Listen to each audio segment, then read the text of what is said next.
ট্রেলারটা আগেই দেখিয়েছিল যুক্তরাষ্ট্র, এবারে মূল মঞ্চে কানাডার বিপক্ষে ক্লিনিক্যাল ফিনিশিং। 10 ছক্কায় 235 স্ট্রাইক রেটে ব্যাট চালিয়ে অ্যারন জোন্স করলেন 40 বলে 94 রান।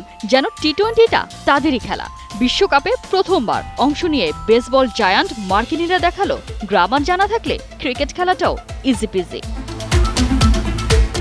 এদিকে শান্ত লিটনরাও দেখিয়ে চলেছে কতভাবে ব্যর্থ হওয়া যায়, কিভাবে উইকেট গিফট করে আসা যায়। টপ অর্ডারে ধস, মিডল অর্ডারের চাপ নিতে না পারা, লোয়ার মিডল অর্ডারের হাল ছেড়ে ফেরা, এই হলো ধুন্ধুমার মার্কাটারি টি-20 ফরম্যাটের টাইগারদের আপডেট ভার্সন।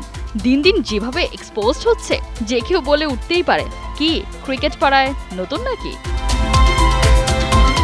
চারিদিকে সমালোচনার ঝড় আছড়ে পড়ছে ব্যাটারদের উপর। শান্ত লিটন সৌম্যদের নিয়ে চলছে কাটাছেঁড়া। সেই সমালোচনার আজ খানিকটা লাগছে হেডমাস্টার হাতুড়ু সিং এর গায়ে। তবে নাটোরের বনলতা সেনের মতো বেশ আছেন টাইগারদের ব্যাটিং গুরু ডেভিড হ্যাম। তিনি যেন সবার ধরা ছোঁয়ারও পারে। অথচ বিশ্বকাপকে সামনে রেখে টাইগার ব্যাটারদের ব্যাটিংয়ে আরো শান দিতেই চলতি বছর নিয়োগ দেয়া হয়েছিল তাকে। শান দিবে কি? হ্যাম্পের জাদুকরী ছোঁয়ায় ব্যাটিংটাই যে ভুলতে বসেছে সবাই, যার ডেমনস্ট্রেশন দেখা গিয়েছিল শ্রীলঙ্কার বিপক্ষে ঘরের মাটিতে টেস্টে গেল মার্চে। হতাশ হয়েছি টপ আর মিডল অর্ডার ব্যাটারদের অবস্থা দেখে। অনেকেই বিপিএল এর পর ডিপিএল খেলে এরপর টেস্ট খেলতে এসেছে। এই রকম কন্ডিশনে 52 ওভারের মধ্যে অল আউট হওয়াটা দুঃখজনক।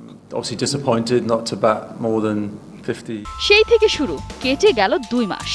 শিষ্যদের নিয়ে কোচ ঠিক কি কি কাজ করেছেন কেউ জানে না। সবাই শুধু জানে টেস্ট থেকে টি-20 সব ফরম্যাটই এখন একে একে সবাই ধরেছে অফ ফর্মের হাত। দিন শেষে কেন তাহলে ক্রিকেটারদেরকেই করা হচ্ছে মন্ডুপাত? এই দায় ব্যাটিং কোচ কিভাবে এড়ান? কোহিনুর কণা, 71।